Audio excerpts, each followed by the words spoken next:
Bonjour, c'est la minute paracha de Mira Neshama. Aujourd'hui, Roukat.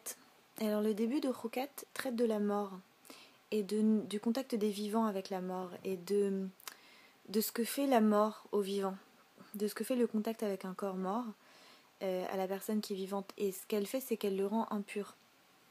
Vous le savez, dans le judaïsme, la pureté, c'est la vie et l'impureté, c'est la mort. C'est aussi simple que ça.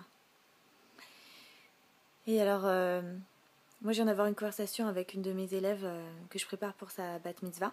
Et sa paracha, c'est Bereshit. Et alors, on était en train de lire le récit de la création de Adam, l'être humain.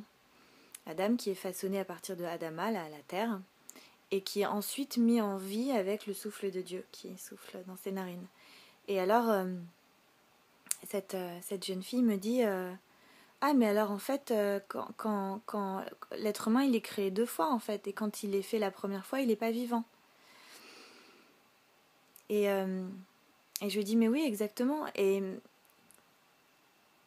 c'est fascinant quand on y pense, parce que vraiment ça veut dire que le corps sans l'âme, le corps sans le souffle, sans le roar qui est à la fois le souffle et l'esprit, n'est pas vivant. Et d'ailleurs, par définition, on le sait, un corps mort, c'est un corps. Il est là, le corps, mais il n'est pas vivant.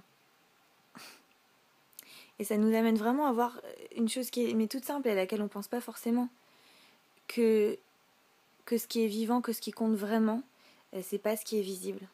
C'est pas ce qui est sur la surface des choses. Sur la surface des choses, vous voyez là ce corps, ce visage, et c'est pas ça qui fait la vie. Et ce qui fait la vie, c'est ce qu'il y a derrière, qui est complètement invisible, ineffable, un rouar, un vent, un souffle. Et pourtant c'est ça. Et chez nous, c'est sacré en fait de pas mettre en contact la vie avec la mort. Et ça me touche particulièrement de lire ça aujourd'hui avec ce que je viens d'apprendre sur les attentats en Isère, sur l'attentat en Isère.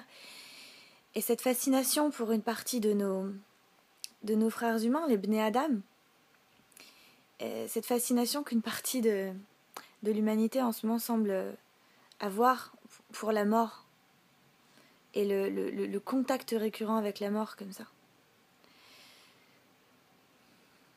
Il y a quelque chose de malade dans l'humanité là, en ce moment. Et peut-être que cette paracha, elle vient à un point nommé aujourd'hui pour nous rappeler à quel point la vie, c'est sacré, et à quel point il faut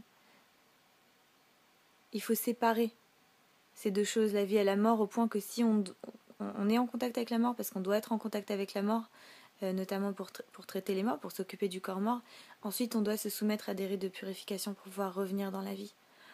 Alors,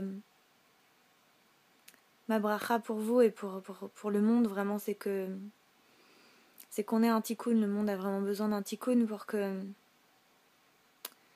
ceux d'entre les Bnei Adam, les humains qui sont malades et qui sont attirés par la mort aujourd'hui,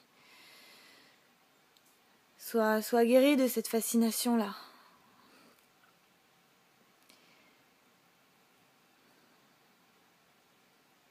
Pour que la mort recule dans l'humanité et que la vie puisse briller. Voilà, en tout cas nous on a la vie la plus grande qui arrive ce soir avec Shabbat, avec notre deuxième Neshama qui arrive. Alors je vous souhaite un très très bon Shabbat, Shabbat Shalom. C'était la minute paracha de Mira Neshama. N'hésitez pas à liker, à partager. Shabbat Shalom.